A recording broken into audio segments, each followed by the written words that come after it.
Bienvenidos y bienvenidas, jóvenes de programación y métodos numéricos, a un nuevo video que va a intentar ilustrar el documento que el licenciado Cortés les hacía hincapié que contenía información valiosa sobre los pasos que conlleva hacer un programa, y no solo eso, sino que resolver un problema gracias a la utilización de ese programa en una computadora.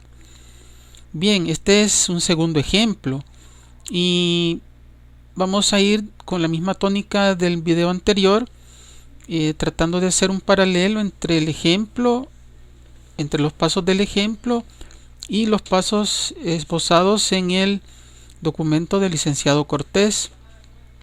Entonces, el problema, como les decía en el video anterior, casi siempre está dado en el enunciado del mismo.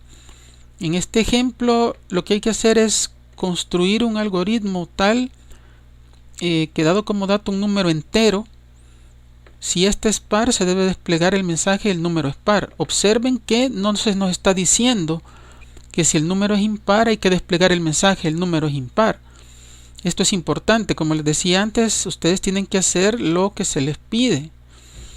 De nuevo, si su creatividad, si su proactividad les impulsa a hacer cosas nuevas, distintas a las que se les piden, eso está bien, pero tienen que hacerlo del conocimiento del usuario, porque es el usuario el que va a decidir si lo que ustedes le entregan le es útil o no, o si le parece bien o no. Aparte de que eso implica también muchas veces obligaciones financieras. Si ustedes hacen gastos o costos extras por hacer cuestiones creativas más allá de lo que se les pide, está en ustedes si eso se lo pasan al usuario que está pagando por su programación, o incluso si ustedes son empresarios, está en ustedes decidir si eso adicional lo pueden costear o no.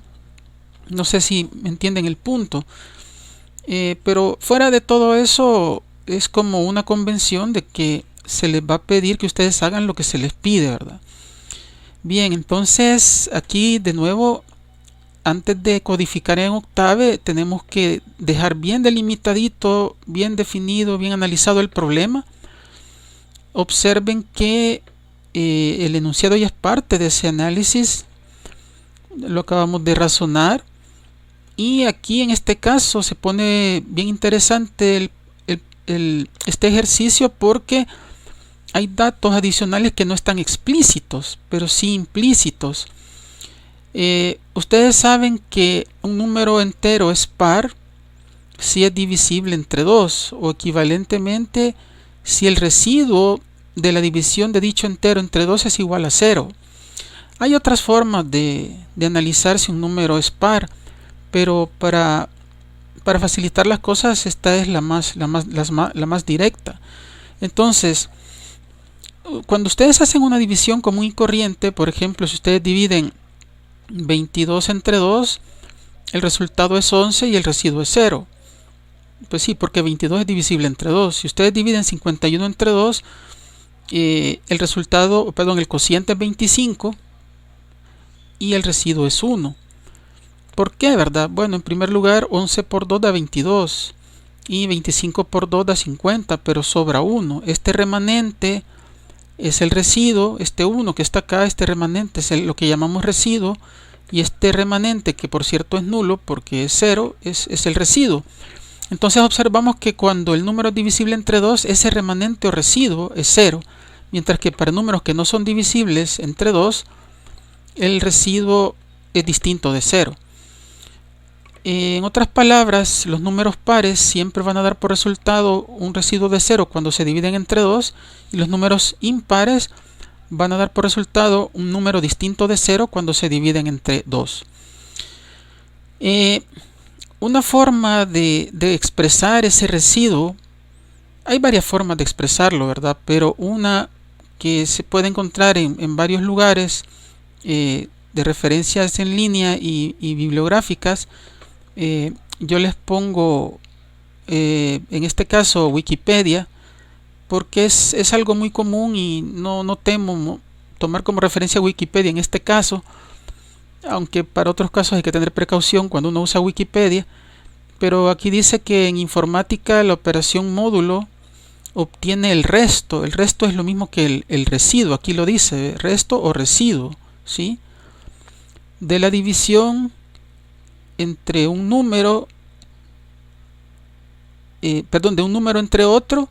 Eso es lo que obtiene esa operación módulo, ¿sí? Eso es lo que obtiene. Entonces,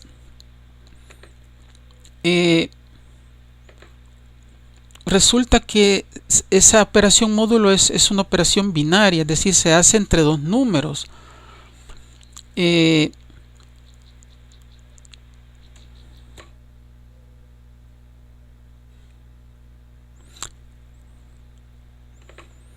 Bien, les decía que se hace entre dos. Disculpen la interrupción, pero solo estaba chequeando si realmente se estaba grabando el video.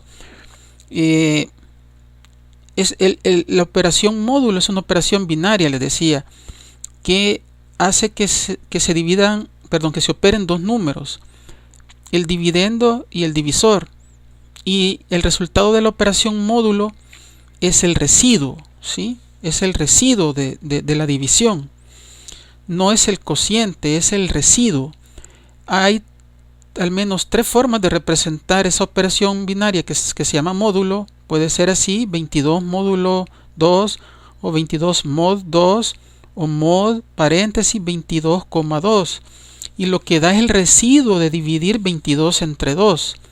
Aquí tenemos otro ejemplo, 51 módulo 2 queda 1, 51 mod 2 queda 1, o mod paréntesis 51,2 paréntesis igual 1, donde 1 es el residuo de la división de 51 entre 2.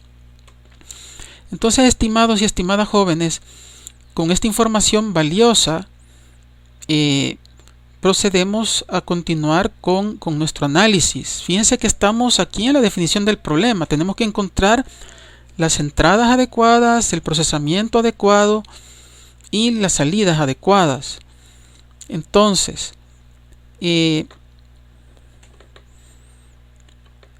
la lógica dice que necesitamos una entrada sumamente necesaria, que es el número entero que vamos a analizar.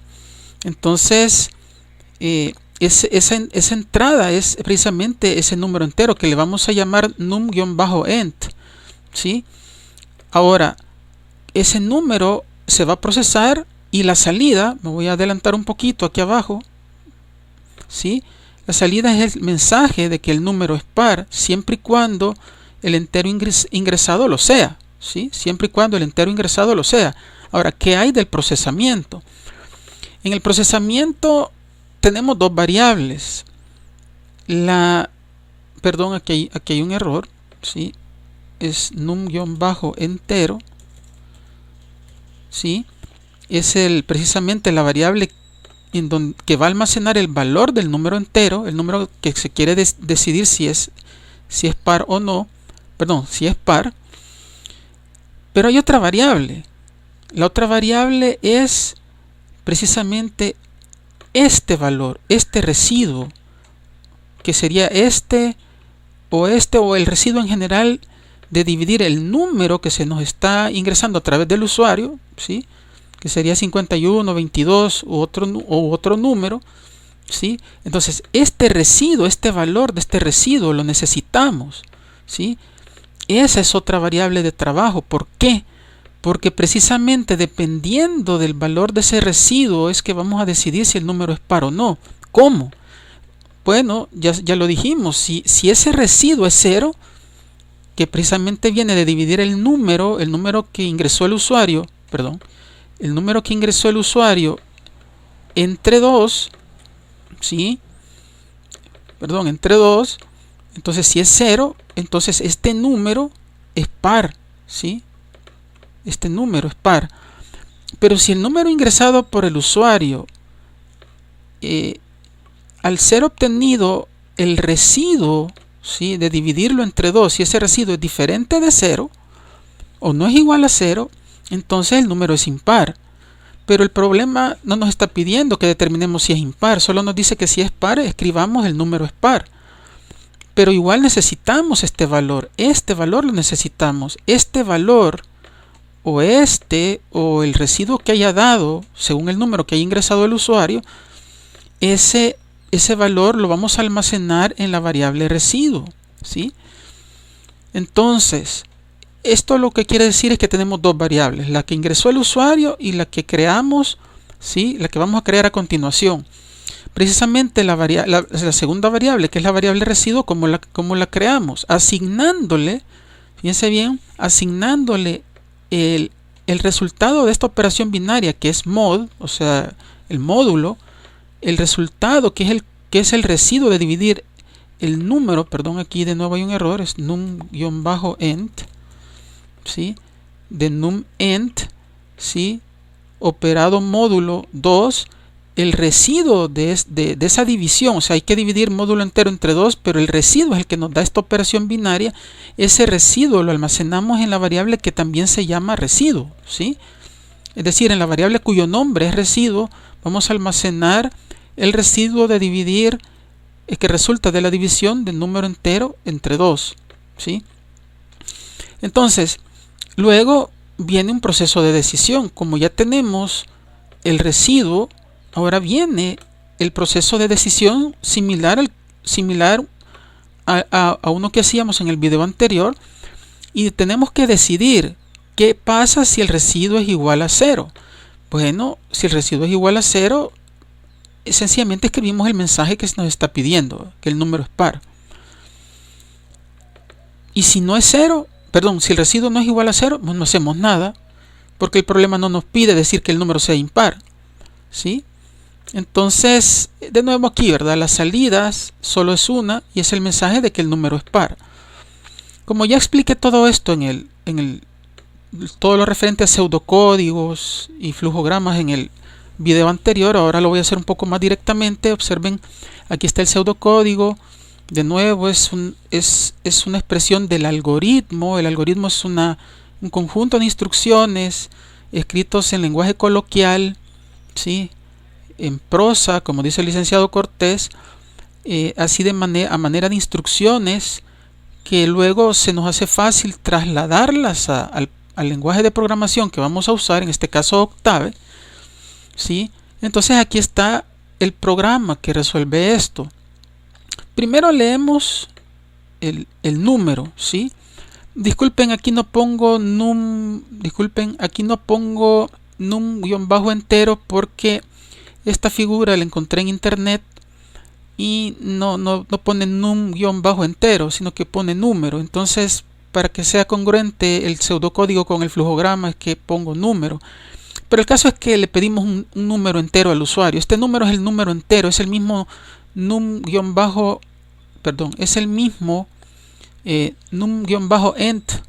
con el que habíamos estado trabajando arriba. Es el mismo. Entonces, leemos ese número, luego hacemos esta operación, aquí sería número, ¿sí? Esta operación binaria número mod 2, es decir, vamos a obtener el residuo de dividir número entre 2 y el resultado lo asignamos a la variable residuo, ¿sí? Y ahora sí, ya con el valor de esta variable residuo, vamos a tener que hacer una decisión. Si el residuo es igual a 0, ¿sí? Entonces desplegar el número es par. Y terminamos, ¿sí? Terminamos la instrucción condicional o la estructura condicional. Seguimos con el programa, pero el programa ya terminó, ¿sí? El flujograma, si se fijan, es básicamente el mismo pseudocódigo, solo que con una expresión visual, gráfica. ¿Sí? Aquí están los dos marcadores de inicio y de fin del algoritmo. Aquí está, acuérdense del paralelogramo, ¿verdad? El paralelogramo indicaba entrada de datos. Entonces, como entrada de datos, pues ingresamos número. Luego aquí hacemos la operación implícita. Si se fijan en este flujograma, el flujograma tiene cierta libertad como para que nosotros hagamos como condensación de instrucciones en una sola, pero lo mejor es hacerlas por separado. En este caso no hay mucho problema porque el problema es relativamente sencillo. Si se fijan, nosotros hicimos primero la operación de hallar el residuo que resulta de dividir número entre 2, y eso se lo asignamos a residuo, ¿sí? Bueno, eso es lo que hacen ellos acá también, ¿sí? Cuando ya tenemos este valor de residuo, entonces ya podemos hacer una decisión, porque comparamos este valor de residuo, el valor que tiene la variable residuo, con 0. Si es cierta esta expresión, es decir, si es cierto que residuo es igual a 0, que en el caso de un número par es verdadero, eso es verdadera esta expresión, eso es lo que quiere decir esto. Si es verdadero que residuo sea igual a 0, entonces escribimos es par. Aquí hay un pequeño error, disculpen, quien hizo este flujograma usó este símbolo, también es un símbolo de salida, pero en lo personal yo prefiero usar el paralelogramo. Voy a corregir esto, probablemente les suba esto en el Moodle y ya lo van a ver como paralelogramo, pero este sería un paralelogramo, sí, de salida, que dice es par. Y si esta, pero si esta expresión es falsa, entonces no hacemos nada, sencillamente seguimos con el programa, pero el programa terminó. Entonces, ¿qué sigue ahora? ¿Sí? Bueno, ante todo decir que estamos en el paso 3. El paso de diseño se refiere más que todo a situaciones donde los programas son un poco más complicados. Como les decía antes, creo que se los había dicho, si no se los digo ya, nosotros vamos a usar al menos esta forma, ¿sí? O esta unidad modular que se llama función, pero más adelante. Ahorita no conviene ponerla porque no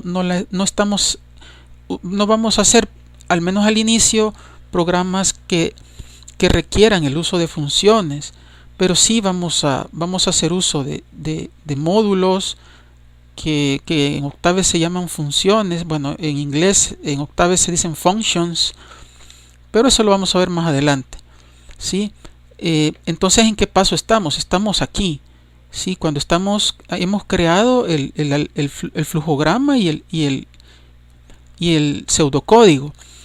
De nuevo, es conveniente que ustedes hagan su flujograma y su pseudocódigo. A mí en lo personal me interesa más el flujograma, porque es un mapa mental sobre cómo va la lógica del programa y cómo fluye la información del programa, ¿sí? Entonces, una cosa que no había dicho en el video anterior son estas flechas. Estas flechas son importantes ponerlas, ¿sí? Porque indican hacia dónde fluye la información. La información va en cierta secuencia. Aquí lastimosamente no se puso la flecha para acá, pero sí aquí hay otra flecha que indica precisamente cómo fluye la información. Esas flechas tienen que ponerse. Aquí se le olvidó a alguien ponerla, aunque tampoco es tan crítico, pero esta sí hubiera sido crítica no ponerla, ¿sí? Pero esta flecha de acá y probablemente esta flecha de acá, tal vez sería bueno ponerlas, ¿sí? Bien, ¿qué sigue? La prueba manual, o sea, ver si realmente el algoritmo, está haciendo lo que tiene que hacer.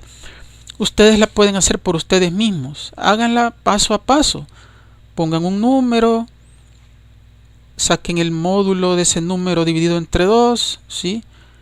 Almacenen ese resultado en residuo, luego comparen si residuo es igual a 0. Si es verdadero, escriben par. Si no es igual a 0, ahí termina el programa. Pueden hacerlo con números escogidos por ustedes, ¿sí? Y luego, ¿qué más sigue? Bueno, lo que sigue es lo otro que menciona el licenciado Cortés, que es poner esto en Octave, ¿sí? Ver si el programa realmente corre, o sea, si el programa presenta errores de lógica o de sintaxis o de gramática, ¿sí? Porque cada lenguaje de programación tiene su propia sintaxis. Nosotros la vamos a aprender esa sintaxis sobre la marcha, es decir, no vamos a dedicar una clase a ver toda la sintaxis de Octave, sino que sobre la marcha vamos a ir viendo cada vez que hagamos un ejemplo, vamos a ir conociendo más y más comandos de Octave, más y más formas en que Octave representa o necesita que escribamos las instrucciones. Pero si hay un error de sintaxis o un error de lógica, pues para eso existe esta parte. Una vez ya el programa está depurado, pues se documenta y se pone a funcionar. Se pone a funcionar con el punto 6 y el punto 8. El mantenimiento es por si ustedes, por ejemplo, cuando hicieron el programa, imagínense, qué sé yo, no me refiero al ejemplo que acabamos de terminar, sino que, qué sé yo, ustedes solo habían considerado 100 entradas, por decir algo. Y de repente creció el número de clientes y ahora ya no son 100, sino que ya tienen que ser 10.000 entradas. Entonces se tiene que hacer ese reajuste, ¿verdad? No es que el problema esté malo inicialmente, sino que el programa, ya no responde a necesidades que van cambiando con el tiempo. Entonces por eso se necesita este mantenimiento. Pero yo espero que les haya quedado claro todo lo que hemos visto. Es muy importante ver que un programa lleva un proceso que garantiza que vamos a hacer las cosas bien y que el programa que vamos a hacer esté correcto y haga lo que tenga que hacer para resolver problemas de la vida real. Bueno, llegamos hasta aquí. En el siguiente video, por favor, tengan lista su laptop, porque estos dos problemas que acabamos de ver, este es el segundo problema, el primer problema lo vimos en un video anterior. Estos dos problemas los vamos a programar en Octave y así vamos a ir haciendo programitas en Octave desde ya, para que ustedes empiecen a sentirle el gusto a la programación. Bueno, muchas gracias por su atención.